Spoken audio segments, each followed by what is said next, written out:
إن الحمد لله نحمده ونستعينه ونستغفره ونعوذ بالله من شرور أنفسنا ومن سيئات أعمالنا ما يهده الله فلا مضل له وما يضلل فلا هادي له وأشهد أن لا إله إلا الله وحده لا شريك له وأشهد أن محمدا عبده ورسوله يا أيها الذين آمنوا اتقوا الله حق تقاته ولا تموتن إلا وأنتم مسلمون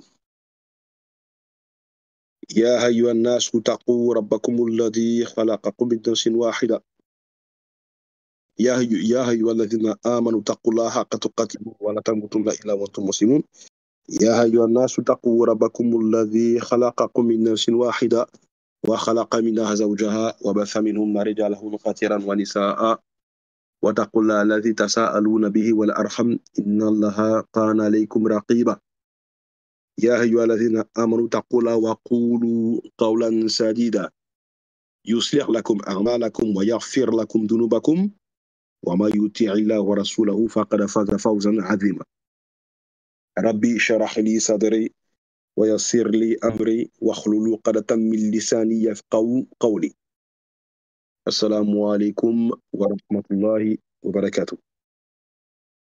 Les amis, j'espère que vous allez bien.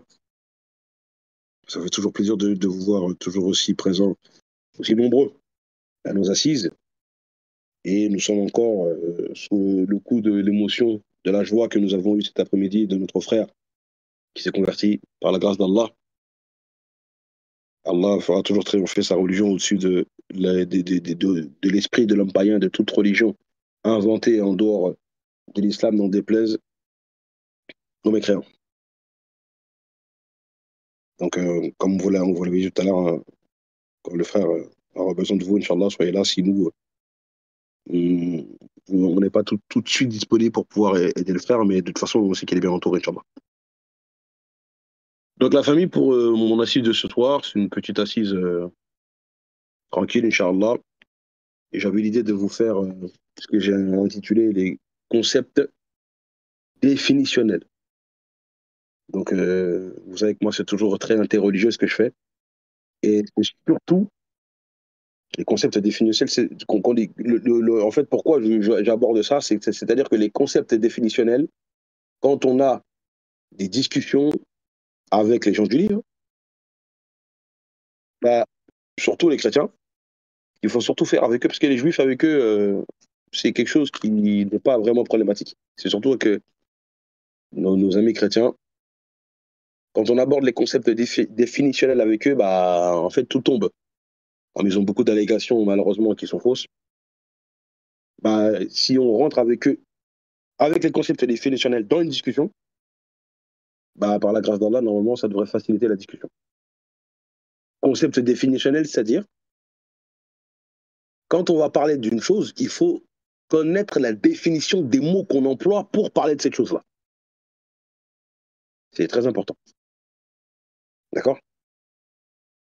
Donc, c'est pour, bien sûr, faciliter la discussion avec eux et dans le but de leur faire comprendre, surtout, que souvent, ils se méprennent sur la personne de qui? De Jésus et sur la personne de Dieu avant tout. D'accord? Pour vous expliquer ça, je vais vous donner donc des définitions que eux-mêmes donnent de chez eux dans leur propre livre, dans leur propre introduction biblique, par exemple. Une chose qui est très importante, c'est que quand on cite des passages des Écritures pour dialoguer avec eux, il faut savoir que il ne faut pas sortir du contexte. Il faut connaître un mot dans le contexte. Par exemple, cette Bible-là, qui est très connue, elle nous dit dans son introduction, c'est des Bibles qui sont même souvent données par nos amis chrétiens gratuitement. Regardez ce qu'ils disent dans la couverture, dans la préface de cette Bible-là. Déjà, si vous lui montrez ça, il sera obligé de l'accepter. Parce que même la raison raisonnante ne peut pas ne peut pas en fait polémiquer ou refuser ça. On nous dit quelques mises en garde. Regardez qu'est-ce que dit donc la première mise en garde. Un verset biblique n'a vraiment de sens que dans son contexte ou l'ensemble dans lequel il se trouve, à retenir si vous prenez quelques passages au hasard. Vous voyez la première mise en garde qui est mise ici. Or, quand on discute avec eux sur le sujet le plus épineux, je vous pose une question. Le sujet le plus épineux que nous avons avec nos amis chrétiens depuis longtemps, c'est quel sujet?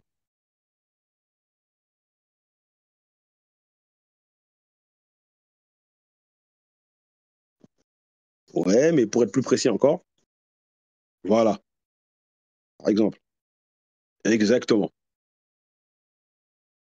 On est d'accord. La divinité de Christ. C'est le sujet le plus épineux. Parce qu'il y a des chrétiens qui peuvent raisonner quand on leur parle de la mort de Jésus en leur disant mais la mort de Jésus, c'est un événement, ça ne remet pas en cause le statut de Jésus. C'est un événement qui a eu lieu et le Coran ne remet pas en cause le fait que cet événement ait eu lieu. Le Coran ne dit pas qu'il n'y a pas de crucifixion. Le Coran vous dit Wama qataluhu wama salabuhu. Ce n'est pas. En fait, c'est pas lui. Le Coran ne dit pas qu'il n'y a pas de crucifixion. Tout simplement. D'accord? Donc maintenant, quand on aborde avec eux ce sujet-là, bah, ils vont vous citer toujours des passages au hasard. Jean chapitre 8, verset 58, ils vont vous citer l'avant-dernier verset du chapitre. Jean chapitre 10, verset 30, par exemple. Moi et le Père, nous sommes un. Jean 14, 6. Moi, je suis le chemin, la vérité et la vie. Nul ne va au Père sans passer par moi. Etc., etc., etc. D'accord? Mais quand on leur demande les contextes, tu m'as cité ce verset-là. C'est quoi le contexte? Demandez-lui de vous citer le contexte sans même ouvrir sa Bible et la lire. Par Allah, ils en sont tous incapables. C'est très rare de tomber sur un chrétien très érudit qui maîtrise les textes bibliques, qui sera capable de vous citer les contextes bibliques qu'il cite, que ce soit dans les évangiles ou même dans les épîtres de Paul. Quand Jésus a dit, moi et le Père, nous sommes un, c'est quoi le contexte? Dans Jean 8, c'est quoi le contexte? Etc., etc. Il ne sait pas. Or, ici, on nous dit un verset biblique n'a de sens que dans son contexte. Jésus ne peut pas dire dans un verset qu'il est un prophète ou qu'il a entendu et qu'il ne fait que répéter la parole de Dieu pour leur dire quelques minutes après, 2 minutes après, que c'est Dieu lui-même. On va prendre un exemple. Si la sœur Mariam, par exemple, qu'Allah la préserve, peut nous mettre Jean chapitre 8, verset 40. Regardez ce que Jésus dit là-bas.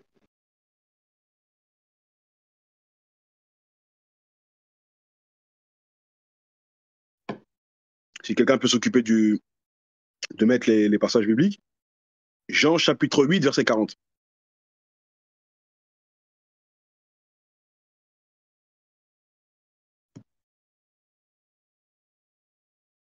Il y a quelqu'un qui peut s'occuper de ça ou pas?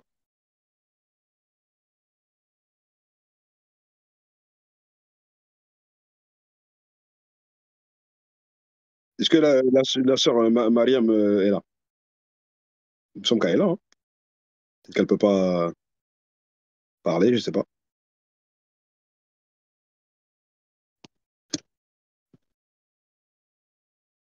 Exactement, Khalidou. Des passages ambigus la plupart du temps. Bien sûr. Alors,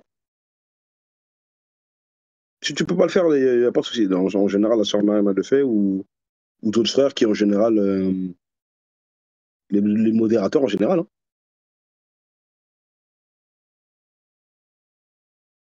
Bon, c'est vrai que moi, bon, Titania, il a mis le verset, merci. Bon, voilà.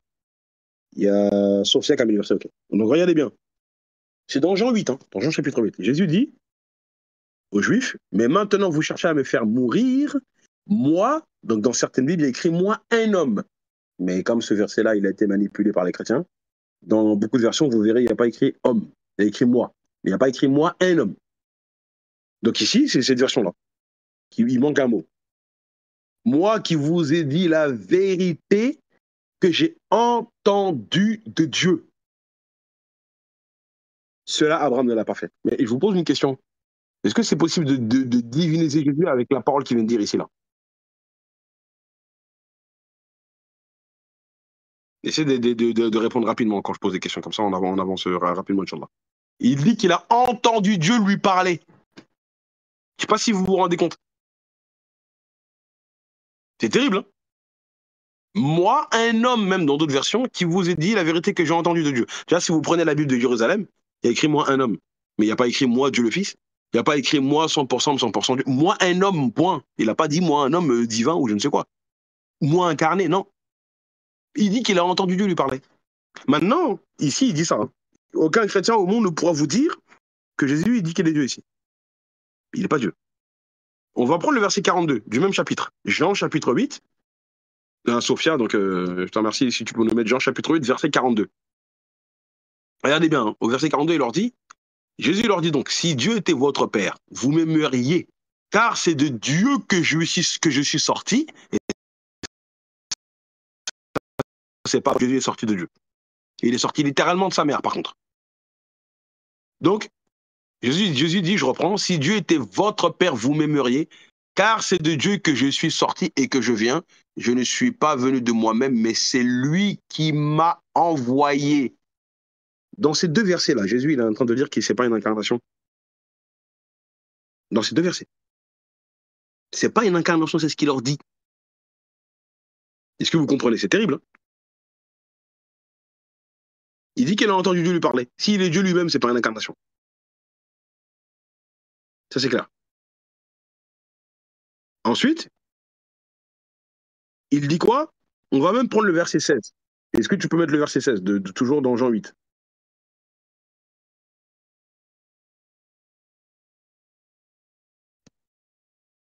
Il dit quoi?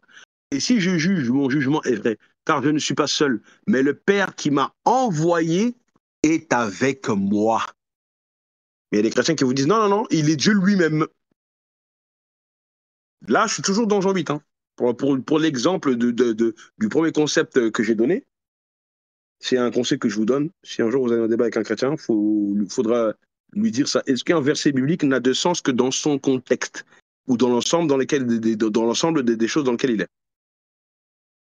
Ben, il sera obligé de vous dire oui. Ok. Ben, s'il essaie de prouver que Jésus est Dieu, vous verrez qu'il sera obligé de bafouer ce concept-là. Eh oui, il n'aura pas le choix. Tout simplement. Toujours dans Jean 8, hein. On va prendre le verset 28 et 29. Toujours Jean 8.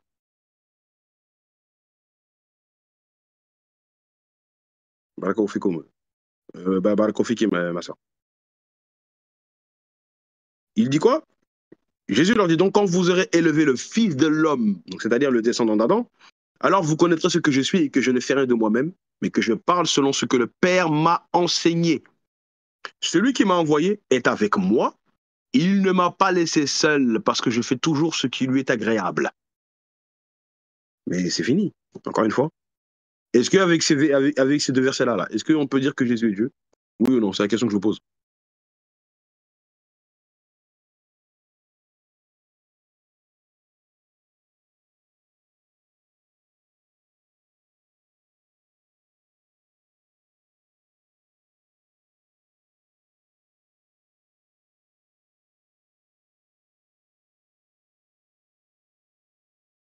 C'est clair.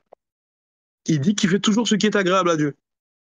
D'accord? Bon, après, si on va dans Gethsemane, c'est un problème parce qu'il y a des chrétiens qui disent dans les commentaires que Jésus était inspiré par le diable à Gethsemane puisqu'il était en train de demander à Dieu de ne pas mourir.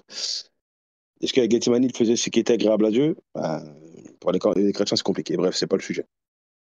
On va prendre le verset 54 aussi. Toujours Jean 8, 54, sûrement. Regardez ce qu'il dit. Jésus répondit donc, si je me glorifie, moi-même, ma gloire n'est rien. Or, Dieu, dans l'Ancien Testament, se glorifie toujours. Et Jésus lui-même, il a fait la gloire de Dieu. C'est mon Père qui me glorifie, lui que vous dites être votre Dieu. Là, c'est le verset 54, hein. Toujours dans Jean 8. Jésus il dit que le Dieu là que vous dites, celui que vous dites être votre Dieu, c'est ce Dieu-là qui me glorifie. Je pose encore une fois la question. Est-ce que ici, Jésus, on peut le diviniser? Oui ou non?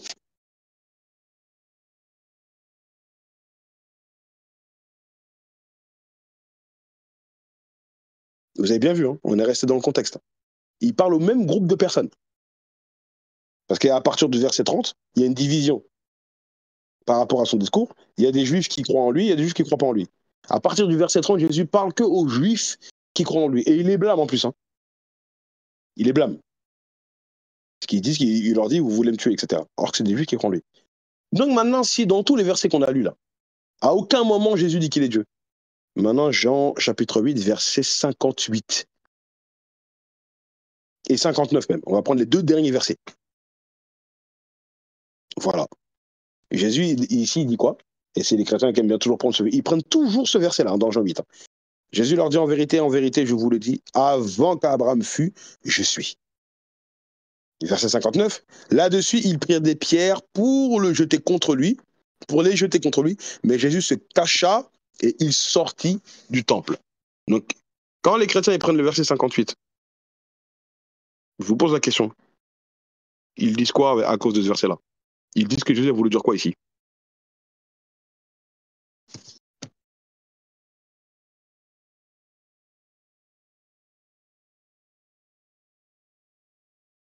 D'accord? Ils disent qu'il est Dieu aussi. Et ils font, pour les élèves qui savent, ils font le renvoi avec quel verset? Et je veux la référence, Inch'Allah. Quel verset exactement? Exactement. Ils font le lien avec Exode 3,14. Alors que ça n'a rien à voir. Rien à voir. D'accord? Ils disent qu'il a voulu dire, en fait, c'est moi le Dieu de Moïse. Mais regardez le verset 54. Dans le verset 54, il dit qu'il est envoyé par, donc que celui qui me glorifie, c'est celui que vous dites être votre Dieu. Or, les Juifs disent que leur Dieu, c'est le Dieu de Moïse. Et Jésus dit, votre Dieu, c'est lui qui m'a envoyé. Dans tout le chapitre, il dit ça. Je ne fais que répéter les paroles du Dieu de Moïse. De votre Dieu. Le Dieu de Moïse m'a envoyé. Celui que vous dites être votre Dieu, donc le Dieu de Moïse, c'est lui qui me glorifie. Alors il ne va pas leur dire, au verset 58, c'est moi le Dieu de Moïse. Est-ce que vous vous rendez compte un petit peu de ce que les chrétiens font? Ben oui, il faut prendre le compte. Le jour où un chrétien vous donne Jean 8, 58, prenez tout le chapitre, à partir du verset 12, parce que les versets d'avant, c'est par rapport à la femme adultère. À partir du verset 12 jusqu'à 59. C'est ça le contexte. Mais pour être bien précis, Jésus, les personnes à qui il a dit ça, là, avant qu'Abraham ne fût je suis, il parle aux Juifs qui ont cru en lui. Parce que, prends le verset 30 et 31, vous allez comprendre. S'il te plaît. Sophia, regardez le verset 30 et 31, qu'est-ce qu'il dit? Donc, comme Jésus parlait ainsi, plusieurs crurent en lui. Verset 31. Et il dit aux Juifs qui avaient cru en lui, si vous demeurez dans ma parole, vous êtes vraiment mes disciples. Et là, il continue à discuter avec lui jusqu'au verset 59. Ces mêmes Juifs-là qu'on cherche à le lapider. Pourtant, ici, on vous dit qu'ils ont cru en lui. Hein. C'est compliqué. Au verset 40, qu'on a lu tout à l'heure, il leur a dit, vous cherchez à me faire mourir. Hein. Jusqu'à 44, mais il leur dit, vous êtes en train de... Celui qui cherche à me tuer, il est en train de faire les œuvres du diable. Pourtant, il parle à des Juifs qui ont cru en lui. D'accord? Donc bref, mais c'était juste pour expliquer le premier concept, que comme quoi un verset biblique n'a de sens que dans son contexte. Or, les chrétiens, quand ils prennent le verset 58, ils le font sortir du contexte, ils ne connaissent même pas le contexte. Ils sont en train de bafouer cette règle que eux-mêmes ont établie. Subhanallah. Ils ont établi eux-mêmes cette règle-là. C'est exactement comme le monachisme qu'ils ont inventé en fait. C'est comme dans la sourate Al-Hadid, verset 57, sourate 57, à partir du verset 27. Qu'est-ce qu'Allah il a dit là-bas? Bah, si vous regardez bien ici la partie où Allah il dit « Et le monachisme qu'ils inventèrent, ils ne l'ont pas respecté. » Donc ils s'inventent une croyance, et eux-mêmes après, ou un principe, hein, ou un dogme, et après eux-mêmes le bafouent. C'est la même chose. Ça, c'est une introduction biblique que je vous ai donnée. Un verset biblique n'a de sens que dans son contexte. Or, si on prend Jean chapitre 8, si on prend le chapitre, mais le verset 58, il se comprend. D'ailleurs, juste pour terminer, après on avance, prends-moi Jean chapitre 8, versets 24 et 25. Regardez qu'est-ce qui est dit là-bas. Merci, par la config, ma sœur Sophia. Jésus leur dit au verset 24, C'est pourquoi je vous ai dit que vous mourrez dans vos péchés, car si vous ne croyez pas que je suis, vous mourrez dans vos péchés. Les chrétiens, ils prennent que le verset 58. Parce que Jésus l'a dit, je suis. Mais au verset 24, ici, il l'avait déjà dit. Hein. C'est la même phrase, je suis. En grec, c'est égoïmi. Les juifs ici ne lui ont pas dit, mais là, tu es en train de te diviniser, là. Tu es en train de te diviniser. Non, les juifs ne l'ont pas dit ça. Il le répète encore au verset 58. Mais elle a dit, avant qu'Abraham ne fût, je suis. Et c'est pour ça que, dans certaines Bibles, c'est des choses que certains chrétiens ne savent pas. Je vais vous montrer rapidement une capture d'écran. Bah, les chrétiens qui disent qu'il faut comprendre ici, si vous ne croyez pas que je suis le Christ, vous allez mourir dans vos péchés. C'est ça ce qu'il a voulu leur dire. C'est tout. Donc quand il dit avant qu'Abraham ne fût, je suis, il a voulu dire avant qu'Abraham ne fût, je suis le Christ. C'est-à-dire je suis le Messie. On va regarder la définition du mot Messie juste après. Hein. D'accord, dans quelques minutes. Je vous mets la note explicative d'une Bible chrétienne, une Bible Louis II. C'est eux-mêmes qui nous disent que la compréhension ici, on peut le comprendre comme ça. Donc dans Jean chapitre 8, le verset 24. Regardez eux-mêmes, hein, qu'est-ce qu'ils disent. Mais ce qui est étrange, c'est que dans les versets, dans le corps du verset lui-même, on ne verra pas le mot Christ, ni au verset 24, ni au verset 58. Voilà, je vous ai mis la capture d'écran. Là, c'est la capture d'écran qui dit quoi? Je vous lis la note. Donc, il y a la note de plusieurs passages. Hein. Maintenant, la note qui nous dit quoi?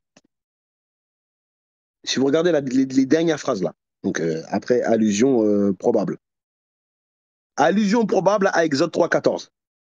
On pourrait comprendre aussi si vous ne croyez pas ce que je suis, ou si vous ne croyez pas que je suis, et ils ont mis entre guillemets, le Christ.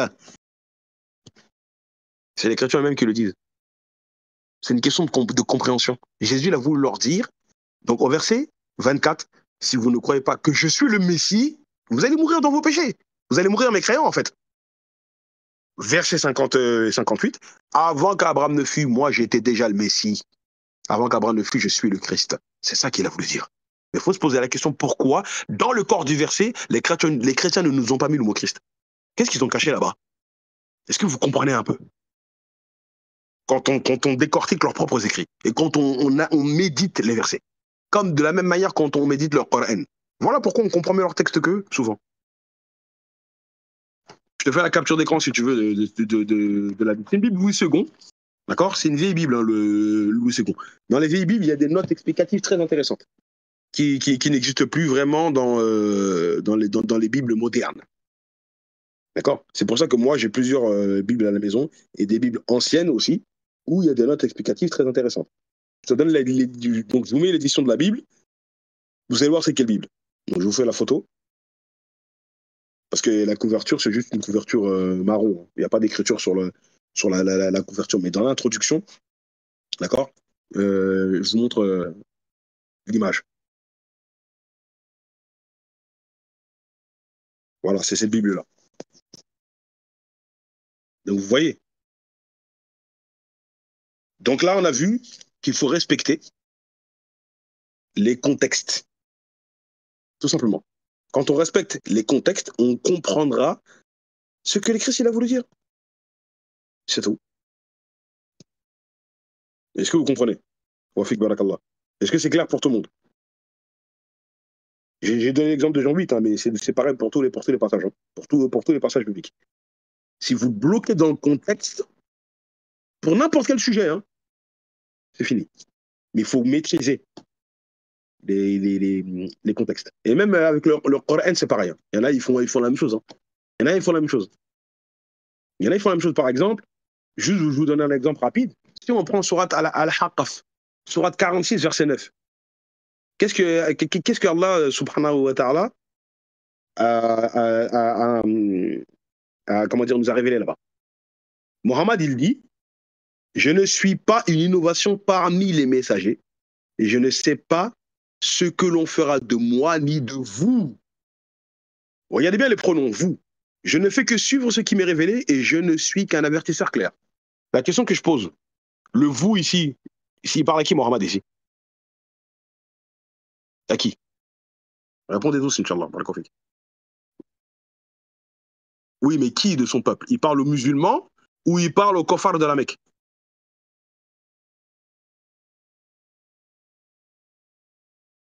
Zer Sori, non. Regarde ce que la Racine et Mariam, ils ont dit ici. Et Jolie aussi. C'est ça. Ils parlent au Quraysh. Maintenant, quand ils parlent au Quraysh, les musulmans aussi, c'était des Quraysh. Mais ils parlent au Quraysh mécréants, d'accord? C'est-à-dire qu'est-ce qu'ils parlent ici à des polythéistes ou est-ce qu'ils parlent aussi aux musulmans? Est-ce qu'ils parlent aux mouchriks ou aux musulmans?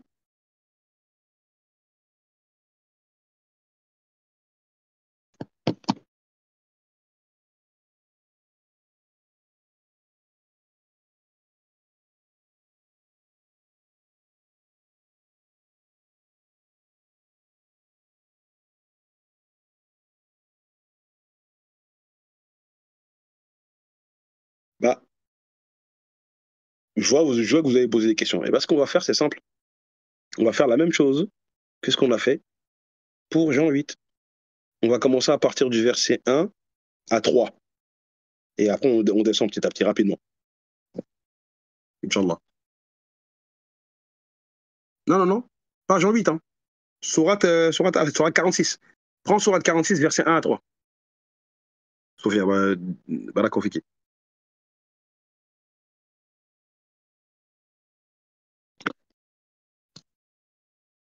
Voilà. Donc, Allah, il commence par quoi? Hammim. Deux lettres en arabe. Verset 2. La révélation du livre émane d'Allah, le puissant, le sage. Verset 3. Nous avons créé les cieux et la terre et ce qui y est entre. Qu'en toute vérité et pour un terme fixé. Ceux qui ont mécru se détournent de ce dont ils ont été avertis. Ceux qui ont mécru, c'est qui ici? Les musulmans ou les Quraysh mécréants? Les polythéistes, c'est qui?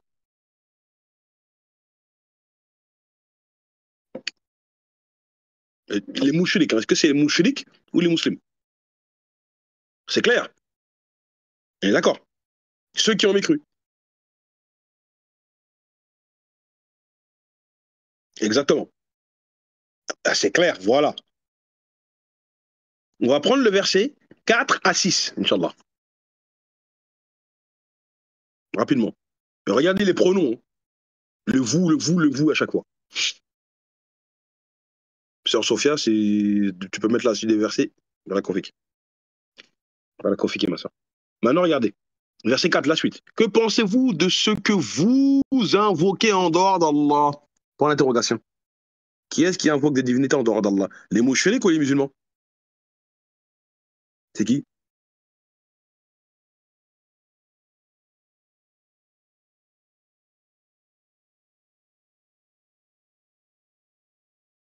C'est clair. On continue. Montrez-moi donc ce qu'ils ont créé dans la terre. Ou ont-ils dans les cieux une participation avec Dieu? Apportez-moi un livre antérieur à celui-ci, le Coran, ou même un vestige d'une science si vous êtes véridique. Vous êtes véridique. Ça s'adresse encore aux mêmes personnes. Verset 5. Et qui est plus égaré que celui qui invoque en dehors d'Allah, encore une fois, celui qui ne saurait lui répondre jusqu'au jour de la résurrection, et elles, leur divinité, sont indifférentes à leurs invocations. Verset 6. Quand les gens seront rassemblés pour le jugement, elles, donc leur divinité, hein, les statues, elles seront leurs ennemis et nieront leur adoration. Même ce que vous invoquez en dehors d'Allah, ça va se retourner contre vous le jour de la résurrection. Eux-mêmes, ils vont dire, on se désavoue du fait que vous nous avez adorés. Subhanallah. Maintenant, verset 7 à 9. Le verset 7 à 9. Barakofi qui m'assure. Mais les versets 7 à 9.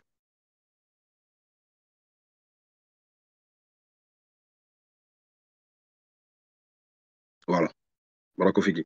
Et quand on leur récite nos versets bien clairs, ceux qui ont mécru, encore une fois, c'est répété, disent à propos de la vérité une fois venue, c'est de la magie manifeste. Est-ce que c'est les musulmans qui disent c'est la magie manifeste ou c'est les mouchriks? C'est qui?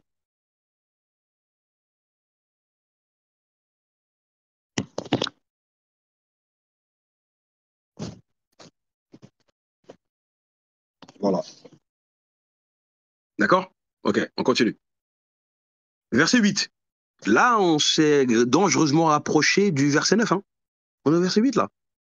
Depuis tard, le vous, ceux qui ont écrit, ceux qui ont écrit. Depuis le début, ça ne parle pas des musulmans. Le prophète, il ne parle pas aux musulmans. Verset 8. Où ils disent, il l'a inventé. Avec un point d'interrogation en français. Hein. Encore une fois, je pose la question. Qui est-ce qui dit que Mohammed a inventé le Coran, même aujourd'hui même? Qui? C'est les musulmans? Toujours eux, et bien sûr, nos ennemis, hein, ceux qui veulent les islamophobes, hein, ils vont dire Mohammed il a inventé le Coran. Ok, ça ne parle pas des musulmans. Dit, si je l'ai inventé, alors vous, encore le pronom vous ne pourrez rien pour moi contre la punition d'Allah. Il sait parfaitement ce que vous propagez en calomnie contre le Coran, donc entre guillemets. C'est les musulmans qui propagent des mensonges contre le Coran, non? Allah est suffisant comme témoin entre moi et vous. Et c'est lui, le pardonneur, le très miséricordieux. Verset 9 dit, je ne suis pas une innovation parmi les messagers. Je ne sais pas ce que l'on fera de moi ni de vous. Je ne fais que suivre ce qui m'est révélé et je ne suis qu'un avertisseur clair. Donc vous voyez ici, le prophète Mohammed, il n'a jamais parlé des musulmans. Il parle aux mécréants, à ses ennemis, ceux qui rejettent le message de l'islam.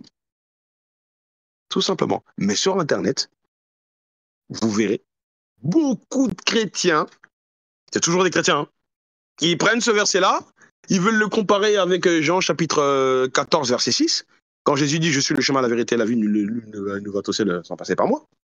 D'accord? Et même dans un passage dans l'évangile de Matthieu chapitre 23, quand Jésus dit aveugle, conducteur aveugle, celui qui ne sait pas où il va, et tous les deux vont tomber dans une fosse. Il y a un autre passage dans la Bible où Jésus dit ça. Il veut dire, bah regardez, votre prophète, il vous parle à vous les musulmans, et il a dit qu'il ne sait pas, vous les musulmans, où est-ce que vous allez? Et donc vous allez aussi tomber dans une fosse comme lui. Alors qu'ils n'ont même pas lu le contexte de la sourate Al-Haqqaf. Il ne parle pas aux musulmans ici, le prophète. Mais par contre, dans la même sourate, il parle aux musulmans, et regardez qu'est-ce qu'il leur dit. On va continuer, avant de passer à la suite, des choses que je vous ai préparées, on va continuer là au verset 9, hein, verset 10 à 13. Est-ce que tu peux mettre la suite, ma soeur? Le Coran, c'est net et précis, c'est clair. Verset 10. Que direz-vous si cette révélation s'avère venir d'Allah et vous n'y croyez pas? Qu'un témoin parmi les fils d'Israël en atteste la conformité au Pentateuque et y croit pendant que vous le repoussez avec orgueil, et en vérité, Allah ne guide pas les gens injustes. Ici, ça part de Abdullah ibn Salam, qui lui était, on sait très bien que c'était le plus grand savant des trois tribus qui habitait à Yatrib, Yatrib qui est devenu par la suite Médine, d'accord? Les Banu Nadir, les Banu Qaynuqa et les Banu Qurayza. Il s'est converti à l'islam, lui. Il a reconnu que Mohammed était prophète. D'accord? Et Allah, il fait allusion à lui ici. Ensuite, verset 11. Et ceux qui ont mécru, encore une fois, disent à ceux qui ont cru, si ceci était un bien, ils, donc les pauvres, ne vous y auraient pas devancé, parce qu'on sait très bien que les premières personnes qui étaient autour du prophète Mohammed, c'était les pauvres et les démunis, etc. Donc les pauvres ne vous auraient pas devancé, comme ils ne seront pas lésés, ils ne seront pas laissés guider par lui, ils diront, ce n'est qu'un vieux mensonge. Verset 12.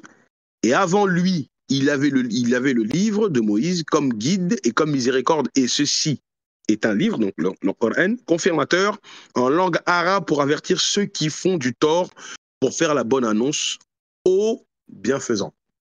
Maintenant, regardez le verset 13.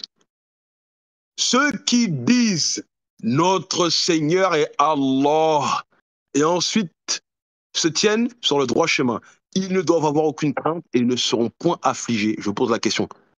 Qui est-ce qui dit notre Seigneur est Allah? C'est qui? Répondez tous. Qui dit notre Seigneur est Allah? C'est pas nous les musulmans?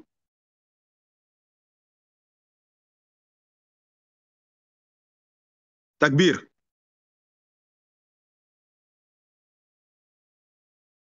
Takbir.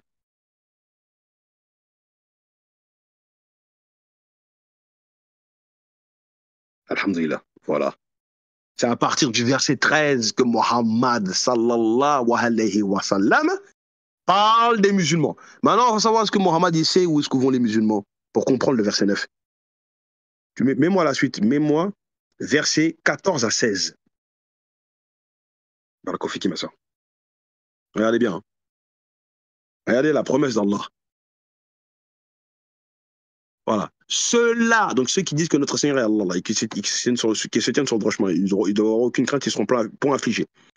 Ceux-là sont les gens du paradis où ils demeureront éternellement en récompense de ce qu'ils faisaient. C'est fini. C'est la promesse d'Allah. Donc le prophète, il ne sait pas où est-ce que les musulmans vont. Or, les chrétiens, ils prennent toujours le verset 9 pour dire Muhammad, il ne sait pas où est-ce que les musulmans vont. Ils n'ont même pas lu le contexte. Il suffit de lire. Même un enfant, il lit ça, il va comprendre. En français, ne serait-ce qu'en français. D'accord? Tout simplement. Et nous avons enjoint à l'homme de la bonté envers ses pères et mères. D'accord? Envers ses pères et mères. Sa mère l'a péniblement porté. D'accord? Sa mère l'a péniblement porté et a péniblement accouché. Et sa gestation et sevrage durant 30 mois. Puis quand il atteint ses pleines forces et atteint 40 ans, il dit au Seigneur, inspire-moi pour que je rende grâce aux bienfaits dont tu m'as comblé, ainsi que ainsi que mon père et ma mère.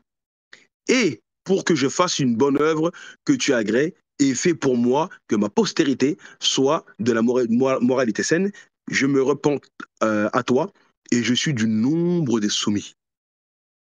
Verset 16, ce sont là dont nous acceptons le meilleur de ce qu'ils œuvrent et passons sur leurs méfaits. Ils seront parmi les gens du paradis selon la promesse véridique qu'il leur est faite. Donc Dieu est la première musulman que s'il respecte ça là, paradis. Donc il suffit simplement de lire les contextes pour comprendre. Dans la Bible et dans le Coran, c'est pareil. C'est clair? Est-ce que c'est clair pour tout le monde?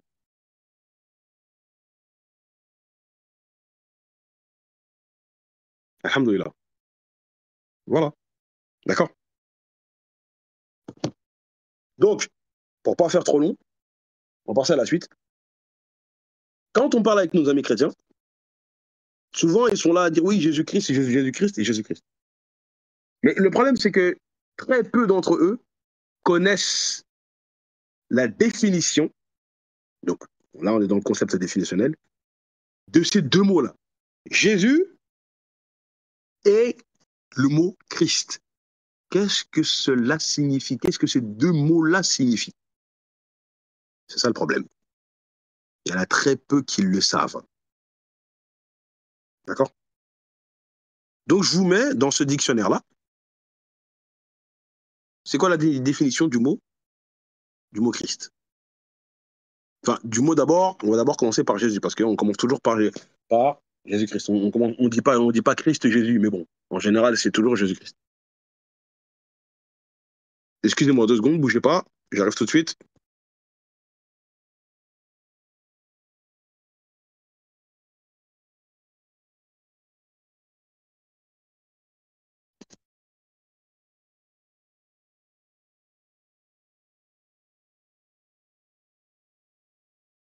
Ok. Donc, on nous dit quoi ici? Jésus. On voit que ce mot est tiré du grec Jésus, provenant de l'hébreu Yeshua, qui est une forme tardive de Yehoshua, c'est-à-dire Josué.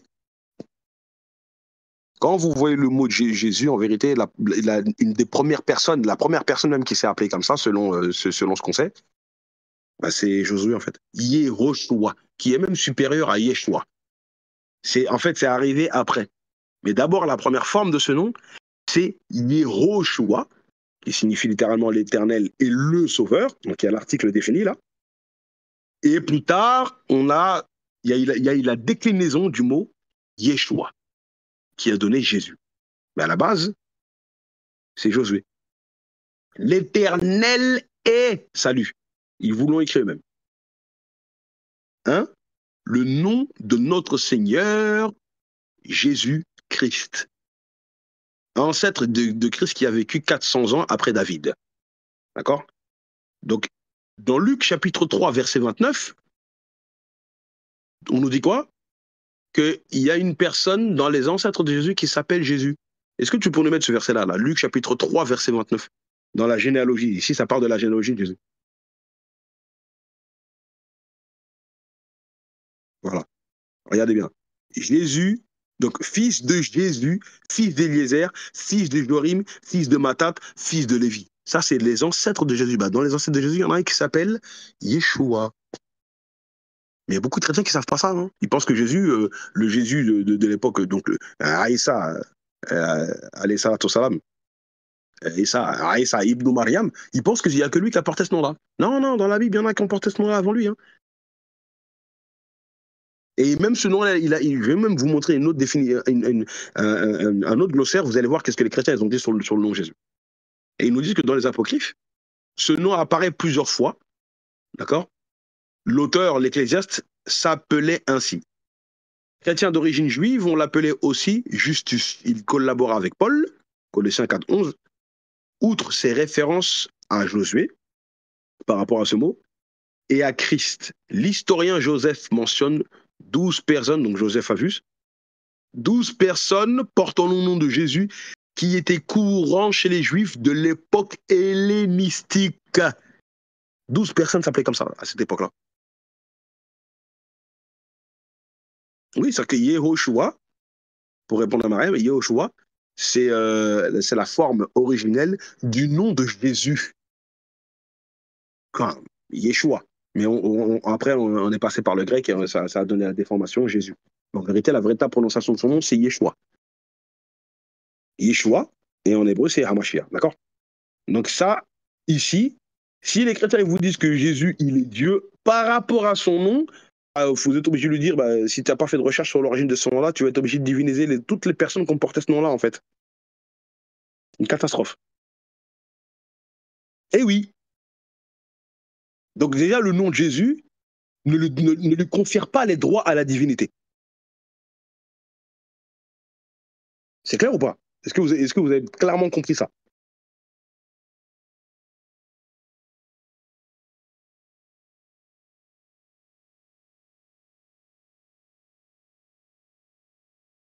Ok.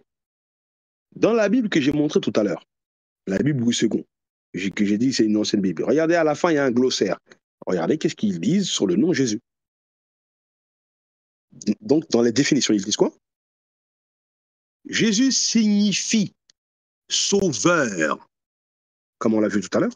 Ce nom en hébreu existe sous plusieurs formes qu'on retrouve dans des mots comme Josué, on l'a vu tout à l'heure, Osée et même Ésaïe. Je pose une question. Est-ce que parmi les élèves, il y en a qui savaient ça là? Qui était au courant de ça?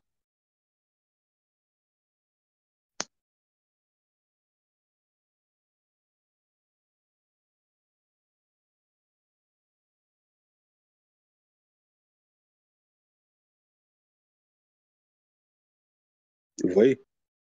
C'est simplement des dictionnaires bibliques qu'il y a à la fin des Bibles. C'est les chrétiens eux-mêmes qui le disent. Mais les chrétiens lambda qui n'étudient pas, Jésus-Christ, Jésus-Christ, Jésus-Christ, Jésus-Christ, il est Dieu. Ils ne savent même pas que son prénom humain, qui est Yeshua, donc quand aujourd'hui on l'appelle Jésus, c'est un prénom que d'autres personnes ont porté avant lui, en fait. Donc c'est pas un nom divin. Et il y a même certains pays où on refuse d'appeler les enfants Jésus parce que pour eux, comme il est Dieu, ils ont peur. Ils ont peur. Mais nous, les musulmans, nos enfants, on n'hésite pas à les appeler Aïssa. C'est le nom de Jésus en arabe. Mais comme pour eux, Jésus, il est Dieu, si tu lui donnes le nom de Jésus, comme pour eux, il est Dieu, donc c'est le nom de Dieu. Est-ce que vous comprenez? C'est une ignorance totale, en fait. Tu sais même pas de quoi tu parles, en fait. Jamais de la vie. C'est pas un nom divin, ça. C'est un nom humain, israélite. D'accord? Eh oui, ça, c'est des choses à savoir. Maintenant, pour le mot Christ. D'accord? Pour le mot Christ, les chrétiens, ils nous disent quoi? Dans une Bible qui s'appelle qui s'appelle la Bible Bayard, c'est une Bible Tob, donc c'est-à-dire c'est une Bible œcuménique qui regroupe la croyance catholique, protestante et orthodoxe. C'est-à-dire que ce sont des savants catholiques, orthodoxes et protestants qui se sont réunis pour traduire cette Bible. Je ne sais pas si vous l'avez déjà vu. Qu'est-ce qu'ils disent eux-mêmes dans le glossaire à la fin de cette Bible-là? Parce qu'il y a la Bible, cette Bible, elle existe en version format de poche, mais moi j'ai le gros format à la maison avec les glossaires. Donc je vous mets les définitions que eux-mêmes m'ont données. Ils ont bien développé. Donc, qu'est-ce qu'ils disent? Ils disent pour Christos, le verbe hébreu macha signifie frotter ou oindre. Il a de multiples usages, mais dans son sens technique, il se réfère surtout à l'action d'introniser un roi ou loignant d'huile. Le personnage qui a ainsi accédé à la royauté est loin le Mashiach, utilisé à partir du règne de Salomon. Est-ce que vous comprenez? C'est à partir du roi Salomon qu'on a fait quoi? Qu'on a commencé à utiliser ce terme-là. Avez-vous compris? D'accord? Donc au Xe siècle avant Jésus. On nous dit quoi ensuite? Le terme vise presque exclusivement la descendance de David qui siège à Jérusalem en Juda. Les gens du nord, le royaume d'Israël, ne semblent pas l'avoir utilisé pour désigner leur propre roi. La Septante a rendu les rares emplois de Machia par Christos, celui qui a été oint. D'accord? Du verbe kio, ce qui a influencé l'usage traditionnel en français. 3 mots sont à prendre en compte: l'hébreu, Machia, sa traduction par Christos, et la translittération par Messia, qu'en fait Jean à 2 reprises, Jean chapitre 1, verset 41, et Jean chapitre 4, verset 25.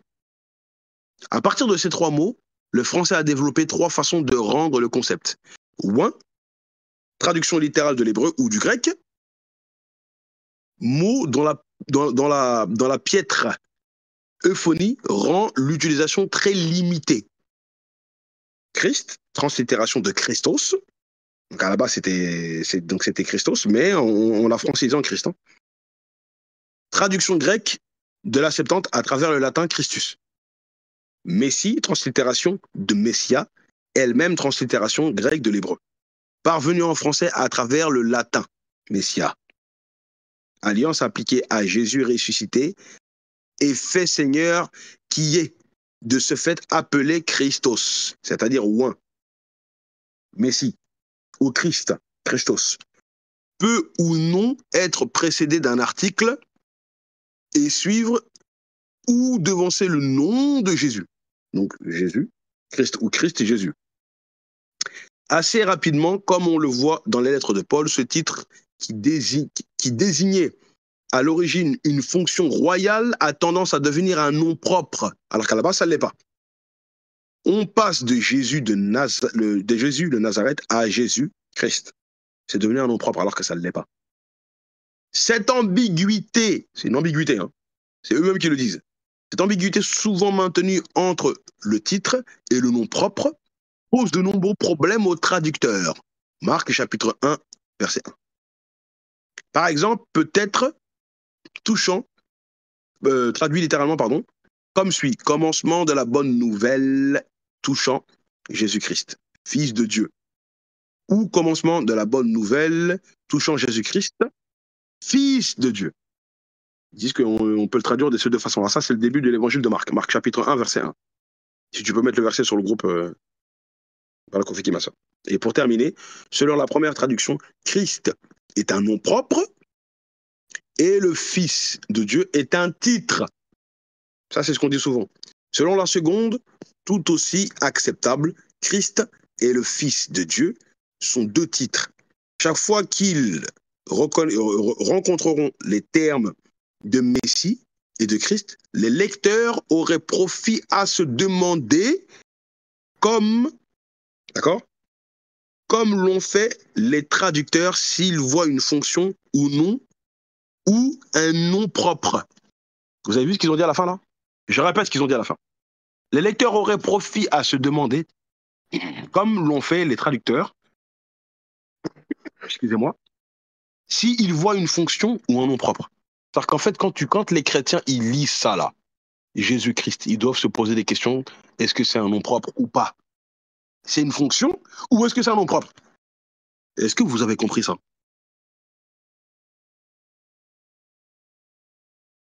C'est une question que je vous pose. Est-ce que vous avez compris? C'est les chrétiens eux-mêmes qui expliquent ça. Hein. Et là,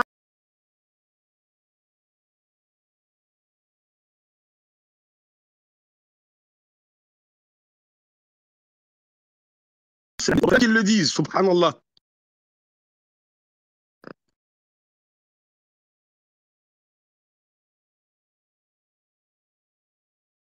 Vous avez compris? C'est pour ça que quand on rentre dans le concept de définir, c'est fini. Donc ici, ils ont expliqué en long et en large la définition du mot Christ. Avant même de faire une conclusion, je vous donne, encore dans la Bible que j'ai donnée tout à l'heure, même j'ai dit que c'était une vieille Bible Louis II, regardez qu'est-ce qu'ils ont encore expliqué ici. Ils vont encore expliquer ici, les chrétiens, ils disent quoi? C'est clair, hein?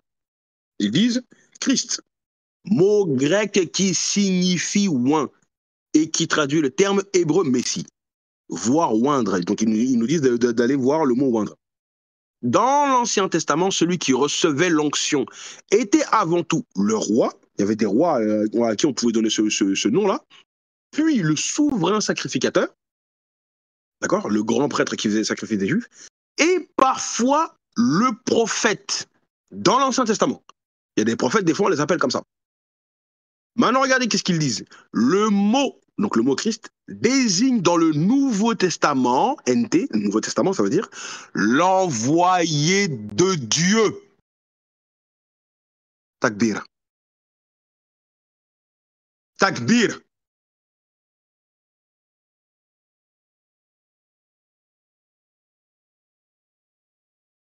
Je répète.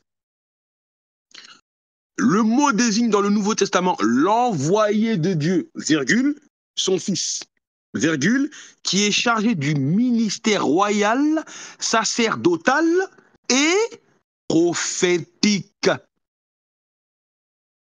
Définition chrétienne, les amis. Donc, je vous pose la question.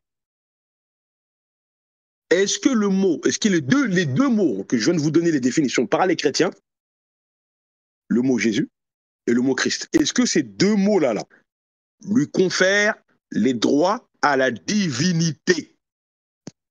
Oui ou non?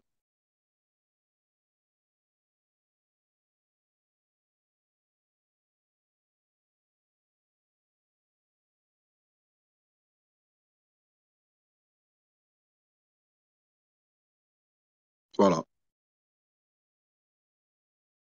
Voilà. Et je vous donne la dernière définition maintenant. Pour le mot Christ, toujours dans le dictionnaire biblique, nouveau dictionnaire biblique, je vous ai mis la photo tout à l'heure, ils ont encore expliqué les chrétiens. C'est le nouveau dictionnaire que je me suis acheté il n'y a pas longtemps. Enfin, c'est un frère qui m'en a fait cadeau plutôt, avec nouveau commentaire biblique, parce que les deux vont ensemble. Christ, donc en grec c'est oint. Jésus-Christ, loin, titre correspondant au nom hébreu Messie. Encore une fois, hein, ils le disent partout. désigna d'abord le roi d'Israël oint d'huile. Donc on a versé de l'huile sur lui. Après la mort de Saul, le mot hébreu Mashiach s'appliqua au fils de David, à l'héritier de la couronne. Ce terme vient, d'accord, de la Septante, qui l'employait spécialement dans les psaumes chapitre 2, verset 2. Qu'est-ce que dit le psaume chapitre 2, verset 2? Est-ce que tu peux nous mettre le verset, s'il te plaît? Tu as compris la racine. C'est pour ça que je vous montre ça. Pourquoi les rois de la terre se soulèvent-ils et les princes se liguent-ils avec eux contre l'Éternel et contre son oint, c'est-à-dire son Messie? Mais les chrétiens malins qu'ils sont, quand c'est dans l'Ancien Testament, il y a plusieurs fois le mot oint, hein, d'accord? Même beaucoup de prophètes sont appelés oint dans l'Ancien Testament. Par exemple, mets-moi la référence Psaume chapitre 115, chapitre 105, verset 15. Psaume 105, verset 15. Regardez ce qu'il a dit là-bas. Regardez pas. Ne touchez pas à mes oints, avec un S. Et ne faites pas de mal à mes prophètes. Ce qui prouve déjà que Dieu ne voulait pas qu'on tue Jésus déjà. Parce que Jésus, il a les deux statuts. À mes oints, c'est-à-dire mes messies. D'accord? C'est terrible. Voilà. Donc on continue. Ils nous disent quoi? Après avoir récité, après avoir écrit la référence Psaume chapitre 2, verset 2. Donc, ce terme vient donc, par rapport à la Septante, qu'ils l'employèrent spécialement dans l'Ancien Testament, dans les psaumes, chapitre 2, verset 2, et Daniel, dans Daniel, chapitre 9, verset 25. Lorsque le Nouveau Testament emploie ce titre, il le fait généralement précédé de l'article le oint, donc le Messie, et désigne le Messie qu'annonce l'Ancien Testament. Et après, il donne plus de références du Nouveau Testament. Parfois, cet article est supprimé, Matthieu chapitre 26, etc. Notre Seigneur reçut à sa naissance le nom personnel distinctif de Jésus. On y ajoute souvent celui de Christ, que ce titre, bien qu'employé dans son sens primitif, fait partie du nom propre. Vous avez compris? Et ils ont donné des références bibliques. Donc les chrétiens eux-mêmes, ils sont en train de vous dire, ils sont en train de vous expliquer que le nom Jésus, c'est un prénom israélite. Et même Christ, ce n'est pas un nom propre, mais il est devenu par usage. Mais à la base, plusieurs personnes ont porté ce nom-là. Donc ces deux mots-là, ces deux noms que les chrétiens ont mis sur Jésus, même si en hébreu on dit Yeshua HaMashiach, hein, on l'a appelé comme ça à son époque, il n'y a pas de problème, donc le sauveur Messie, ben, en fait ces deux noms-là ne lui confèrent pas les droits à la divinité. Et même ces deux noms-là, plusieurs personnes l'ont porté avant. Donc quand les chrétiens sont en train de dire, écoutez bien ce que je vais vous dire, quand les chrétiens sont en train de dire Jésus-Christ est Dieu, il y a une contradiction en fait dans cette utilisation-là. Ils sont en train de dire le sauveur, l'envoyé de Dieu, donc Jésus ça veut dire sauveur, Christ ça veut dire envoyé de Dieu, hein, le Messie, serviteur, etc. Donc ils sont en train de dire Jésus-Christ est Dieu. Ben, en fait ils sont en train de vous dire le sauveur, celui qui a été établi par Dieu pour être le sauveur, l'envoyé de Dieu est Dieu.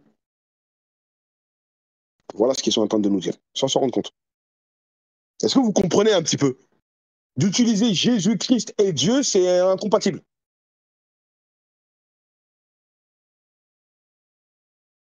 Vous avez compris? Bah oui, subhanallah. Même les deux noms qu'il a, c'est un jugement de condamnation pour eux. Même les deux noms que vous lui avez donnés et qu'on utilise aujourd'hui en français ou en anglais, Jesus Christ en anglais, etc. Mais c'est même un témoignage pour vous démontrer qu'il n'est pas Dieu. Voilà. Vous avez compris? Ben, c'est n'importe quoi. Wallah, c'est n'importe quoi. Alors que c'est eux-mêmes qui l'ont expliqué. Hein. Mais comme la plupart des chrétiens ne sont pas des étudiants, ils ne connaissent pas ça. Donc je vais m'arrêter là, Inch'Allah. Il y a d'autres concepts que je vais vous montrer. Je vous ferai un jour une assise comme ça sur le nom de Dieu, comment eux le donnent, comment eux-mêmes ils expliquent comment ils l'ont changé avec le temps. Et là aussi, il y aura aussi pas mal de fawaïd et de sagesse, de hikmah à prendre. Donc, je vous remercie de m'avoir écouté. Si vous avez des questions, et, j'y répondrai dans la limite de mes connaissances, Inch'Allah. Donc, barakallahu fikoum la famille. On peut faire une phase de questions-réponses et on va atterrir, Inch'Allah. Barakallahu fikoum. Donc, je vous écoute, j'ai des questions, Inch'Allah.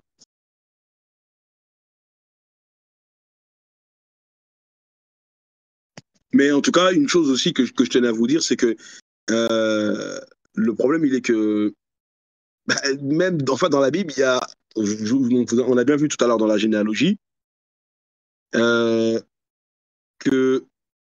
il y a des personnes qui ont porté ce nom-là avant même que Jésus ne vienne et que c'est un prénom israélite. Avant Jésus.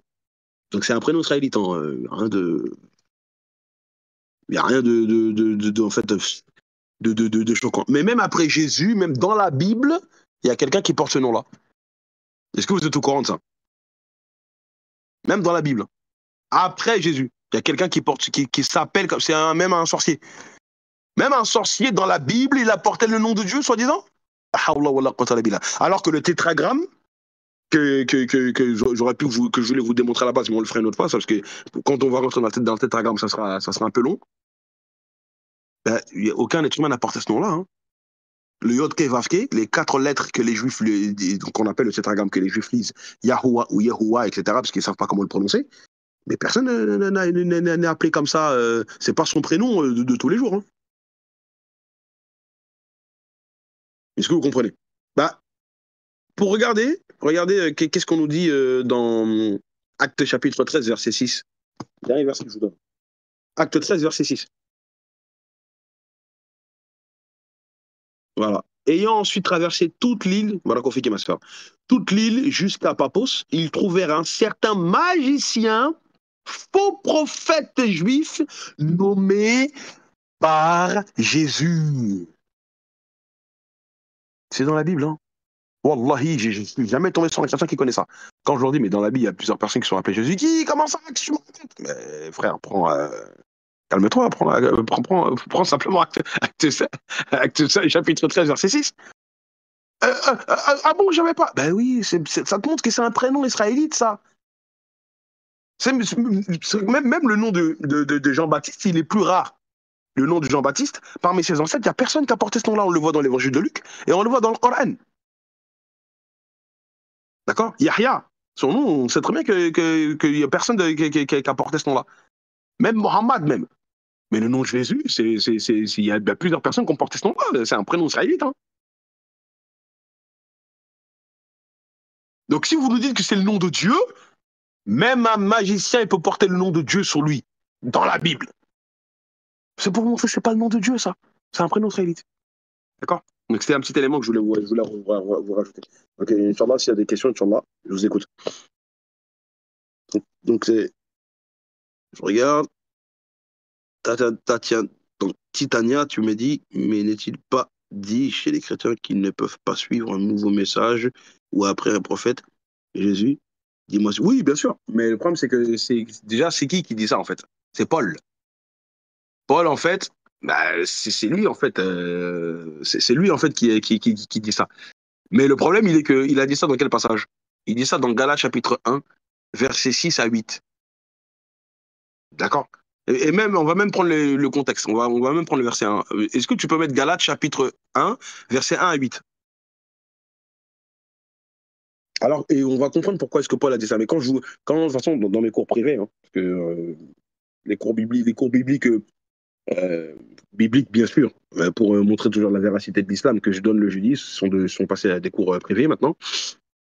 Je le démontrerai. Mais parce que là, je suis toujours dans la lettre aux Corinthiens, mais Inch'Allah, on y arrivera bientôt à la lettre aux Galates. Mais ici, le contexte, c'est quoi?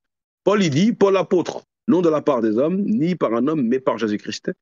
Et Dieu le Père qui l'a ressuscité des morts. Donc déjà ici, il y a un chaos pour la divinité de Jésus, parce qu'on nous dit que Dieu le Père qui a ressuscité Jésus des morts déjà. Donc Jésus, il ne peut pas être Dieu. Ça, c'est un. Parce que pour Paul, Jésus, c'est pas Dieu. Hein. Ensuite, et tous les frères qui sont avec moi aux églises de Galatie, que la grâce et la paix vous soient données de la part de Dieu le Père et de notre Seigneur Jésus-Christ. Donc Paul, il fait toujours la distinction entre Dieu le Père et Jésus-Christ. Ensuite, il dit quoi? Verset 4, qui s'est donné lui-même pour nos péchés afin de nous arracher du présent siècle, mauvais selon la volonté de notre Dieu et Père. Encore une fois, pour Paul, Jésus, c'est pas Dieu. Mais il dit que Jésus s'est donné pour le péché, c'est faux ça. Quand on abordera les évangiles, quand je vous ferai les cours des évangiles, Inch'Allah, on va rentrer dans les chaos par rapport à ça, parce que Jésus s'est jamais donné. Maintenant, qu'est-ce qu'il dit au verset 5? À qui soit la gloire au siècle des siècles. Donc Paul, il dit que la gloire, elle est pour Dieu le Père, pas pour Jésus. Amen. Maintenant, qu'est-ce qu'il dit au verset 6? Je m'étonne que vous vous détourniez si promptement de celui qui vous a appelé par la grâce de Christ pour passer à un autre évangile. Pourquoi est-ce que Paul dit ça? Parce que quand on voit dans Actes des Apôtres, il était déjà parti en Galatie, il avait prêché la parole. Maintenant, après, il est parti en Galatie, il a continué à faire ses voyages, Paul. Pendant qu'il est en train de faire ses voyages, il y a des Juifs judaïsants qui sont venus et qui ont prêché en Galatie et qui ont détourné les gens de l'évangile de Paul, de ce que Paul prêche. Il leur a dit, si vous êtes des chrétiens, vous devez vous conformer aussi au judaïsme. Vous devez pratiquer le judaïsme. Parce qu'on voit bien qu'à l'époque de Jésus, les judéo-chrétiens, les juifs qui ont adhéré au message de Jésus, eh ben, eux continuent à pratiquer l'Ancien Testament et le Nouveau Testament. C'est Paul qui vient dire non, l'Ancien Testament, c'est fini. Donc quand Paul était parti, il a fait ses voyages, il y a des Juifs qui sont venus et qui ont judaïsé les Galatiens. Donc comme lui, il a appris ça, il aura écrit cet épître où il les blâme ici. Donc Paul était en train ici d'attaquer les Juifs judaïsants qui sont venus et qui ont détourné les gens de son évangile qu'il leur avait prêché au préalable. C'est ça le contexte, encore une fois, contexte définitionnel. C'est bien la question que Titania a posé, parce que ça me permet encore de pouvoir entrer dans la première règle que je vous ai donnée tout à l'heure. Un verset biblique n'a de sens que dans son contexte. Or, les chrétiens, ils prennent que le verset 8. Mais quand tu leur demandes pourquoi est-ce que Paul a dit ça, les chrétiens qui veulent dire ouais, on n'accepte pas l'islam parce que Mohammed il est venu avec un autre évangile. C'est quoi le contexte de la parole de Paul? Ils savent pas. Ils savent pas, Ils connaissent pas ça. Ils savent pas que Paul ici, il est en train de parler des judaïsants. Donc il dit, je m'étonne que vous vous détourniez si promptement de celui qui vous a appelé par la grâce de Christ pour passer à un autre évangile. Donc c'est-à-dire que je m'étonne que vous vous détournez de moi. Non pas qu'il y ait un autre évangile, mais il y a des gens qui vous troublent. Il parle des judaïsants. Il y a des gens qui vous troublent et qui veulent renverser l'évangile de Christ. Or, c'est faux parce que Jésus lui-même, il a dit qu'il fallait pratiquer le Tanakh, l'Ancien Testament. Mais quand nous-mêmes, quand un ange du ciel annoncerait un autre évangile que celui que nous avons prêché, qu'il soit anathème. Voilà ce que Paul dit. Et voilà le contexte pourquoi il a dit ça. Est-ce que vous comprenez? C'est terrible. Et rajoute le verset 9, s'il te plaît. Juste pour terminer l'explication, Inch'Allah. Le verset 9, qu'est-ce qu'il dit? Il rajoute encore. Voilà. Nous l'avons dit précédemment, et je le répète à cette heure-ci, si quelqu'un vous annonce un autre évangile, que celui que vous avez reçu, qu'il soit anathème, c'est-à-dire maudit. Donc Paul il dit, même si un ange il vient avec un autre évangile, qu'il soit anathème. Mais le problème, c'est que Dieu a réfuté Paul dans le livre de l'Apocalypse. Dieu l'a confondu. Parce que Dieu, il a envoyé un ange qui avait un évangile. Mais le contenu de l'évangile de cet ange-là contredit l'évangile de Paul. Apocalypse chapitre 14, versets 6 à 7. Mets ces deux versets-là, s'il te plaît. On y rentrera, Inch'Allah, quand je donnerai des cours, mais bon, comme vous savez que c'est privé, ceux qui veulent venir au cours privé, vous êtes libres de vous inscrire. Qu'est-ce que dit Apocalypse chapitre 14, versets 6 à 7? Oui, le prophète Agabus, j'avais déjà donné l'explication quand j'avais fait le cours sur Actes des Apôtres. Voilà, regardez. Jean, il dit dans l'évangile, il dit quoi? Dans l'évangile, dans Apocalypse, pardon. Il dit, je vis un autre ange qui volait par le milieu du ciel, ayant un évangile éternel. Donc là, Paul, il a dit, si un autre vient, même si un ange du ciel vient avec un autre évangile, un évangile différent de celui que je vous ai prêché, qu'il soit maudit. Mais regardez. Je vis un autre ange qui volait par le milieu du ciel avec un évangile éternel. Évangile éternel. pour l'annoncer aux habitants de la terre, à toute nation, à toute tribu, à toute langue et à tout peuple. Il disait, voilà le contenu de l'évangile de cet ange-là. Le contenu de l'évangile de cet ange-là, c'est quoi? Il disait d'une voix forte, craignez Dieu. En arabe, ittaqullah. Craignez Dieu et donnez-lui gloire, car l'heure de son jugement est venue. Et adorez celui qui a fait le ciel et la terre, et la mer, et les sources d'eau. Est-ce que c'est le contenu de l'évangile de Paul? Non. Le contenu de l'évangile de Paul, c'est ce qui donne le salut. Et ce qu'on doit faire, c'est croire en la mort et la résurrection de Jésus, c'est-à-dire le salut par la rédemption. Mais ici, ça là, c'est ce que dit cet ange-là. Là. C'est ça le message du Coran al-Karim. C'est ça le message du Coran. Donc cet ange-là qui vient là, et que Jean a vu, vient contredire l'évangile de qui? De Paul. Donc même Paul, il est même réfuté dans la Bible. Subhanallah. Il y a beaucoup de personnes qui ne savent pas ça aussi. Paul lui-même est réfuté par la Bible. Est-ce que vous comprenez? Donc voilà, donc c'était pour répondre à... Eh bien oui, exactement. Exactement, Mariam. D'accord? Donc c'était pour répondre à la question de Tania. Donc j'espère avoir répondu à ta question. S'il y a d'autres questions, Inch'Allah, que je n'ai pas vues.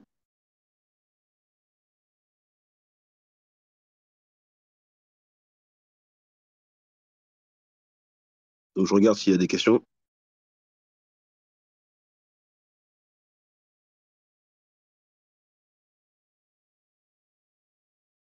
Ouais, Mariam, moi, tu parlais de Agabus selon le Nouveau Testament.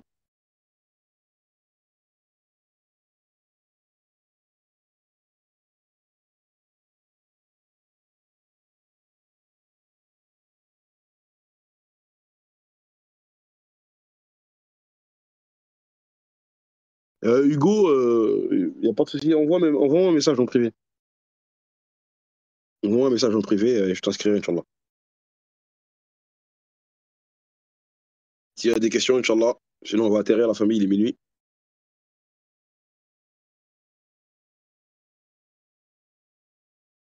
Ah, fais-le maintenant, sinon tu risques d'oublier. Tu m'envoies un message après, Inch'Allah.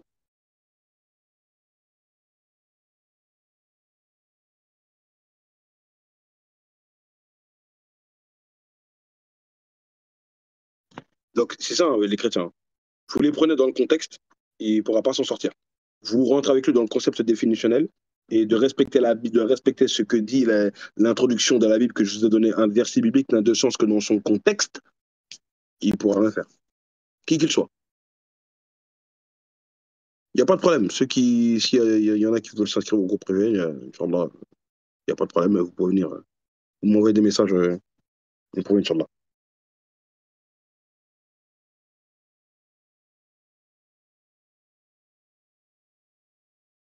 Mais c'est ça.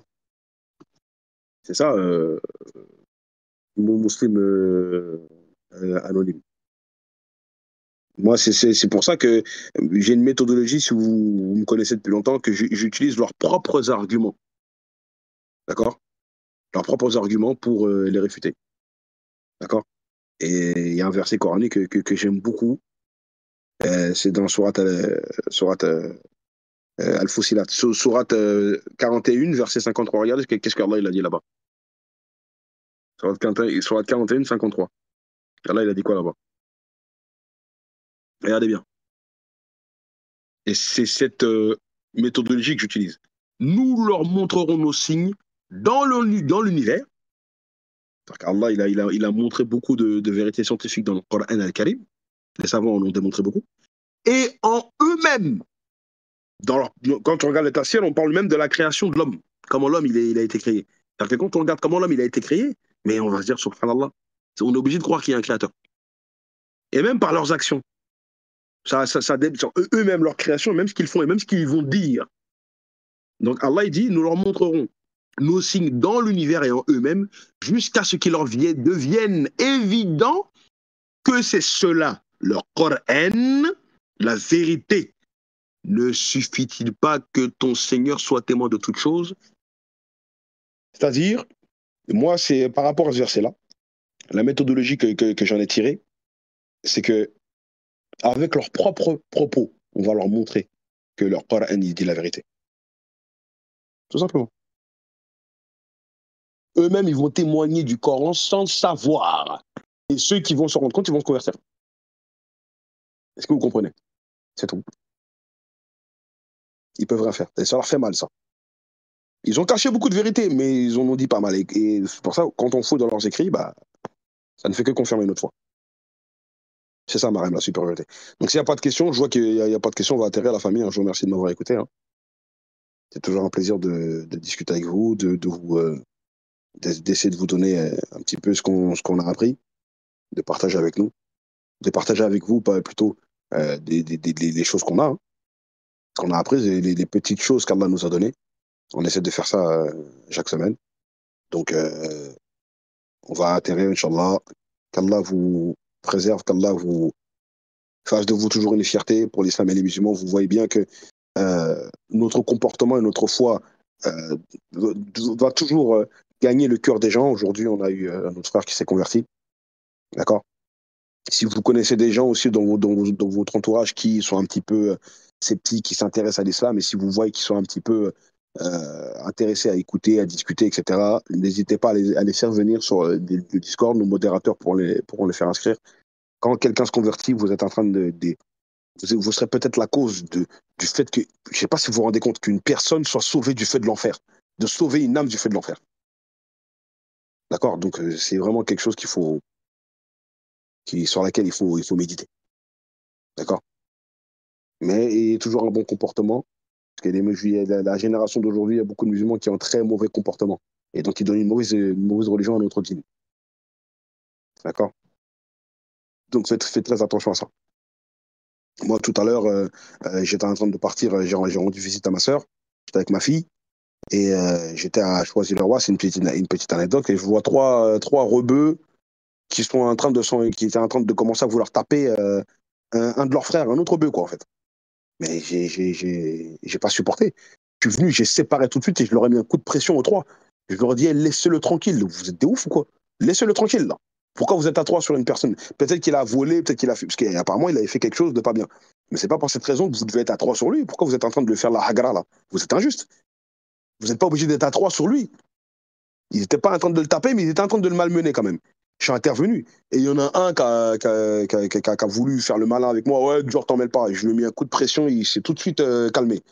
Il s'est dit, oulala, je déteste l'injustice. Ah ouais. Il aurait fait le malin, il aurait passé un sale quart d'heure. Un musulman, je déteste l'injustice. Ça aurait été qui que ce soit. Hein. Jamais moi, j'ai grandi. Moi, je suis un ancien, j'ai grandi dans la rue. Hein. Nous, à l'époque, c'était les tête à tête. Aujourd'hui, les gens, ils s'en foutent de ça. On est capable de te mêler à plusieurs. Ça n'existe pas, ça. Il n'y a pas d'injustice. D'accord? Donc, s'il y a un problème, vous réglez ça avec lui doucement.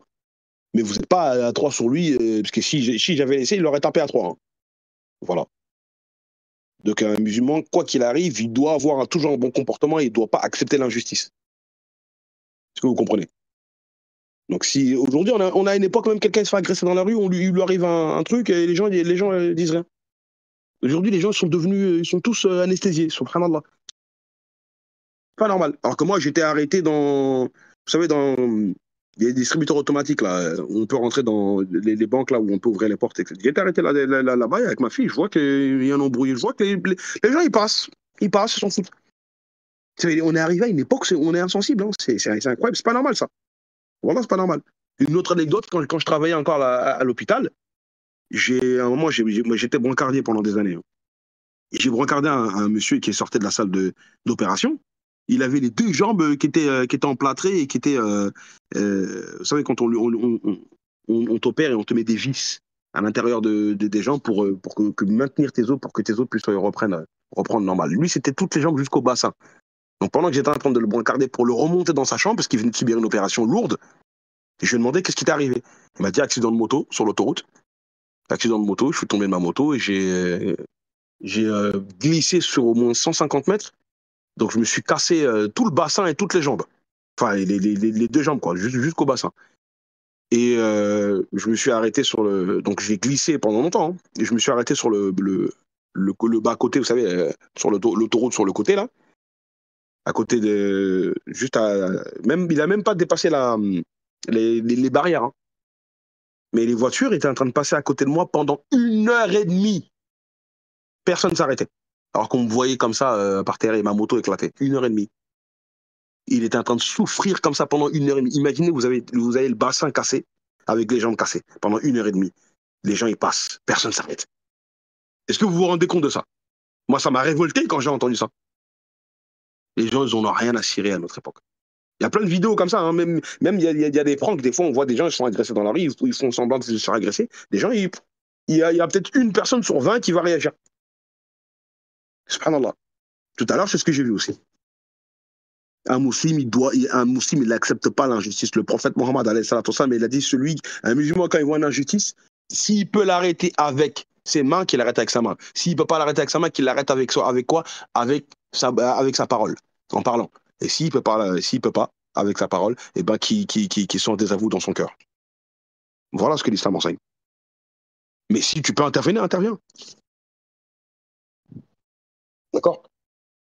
Même par ce comportement-là, il y a des gens, ils vont même dire, mais ça, ce musulman, il s'est bien comporté, il est intervenu. Et même ça peut être une darwa. La meilleure des darwas, c'est le comportement. C'est plus fort que les paroles. Et ensuite, après, les paroles, elles viennent après. Mais si tu n'as pas un bon comportement, tu fais darwa, ta darwa, elle n'aura aucun effet. D'accord? Donc pour les jeunes de la nouvelle génération, faites attention à ça. Toujours un bon comportement. Donc voilà la famille. Donc c'était juste pour vous partager un petit peu ma pensée sur la question. D'accord? Donc, je vais vous laisser. Je ne vais pas abuser de votre temps. Donc, je vous remercie. Qu'Allah vous préserve, qu'Allah vous pardonne vos péchés, passés, présents, futurs, et soit toujours une fierté pour l'islam et les musulmans. Donc, pour ceux qui veulent venir s'inscrire, comme je l'ai dit, bah, vous venez me voir en privé. Et sinon, pour le public, bah, ceux qui suivent des interventions comme ça, bah, je vous donne rendez-vous dimanche prochain. Et soyez toujours présents et essayez d'être présents pour les cours des autres frères, Inch'Allah, sur notre Discord. Donc, barakallahu fikum la famille. سبحانك اللهم وبحمدك أشهد أن لا إله إلا أنت أستغفرك وأتوب إليك والعصر إن الإنسان لفي خسر إلا الذين آمنوا وعملوا الصالحات وتوصوا بالحق وتوصوا بالصبر السلام عليكم ورحمة الله وبركاته. نعم.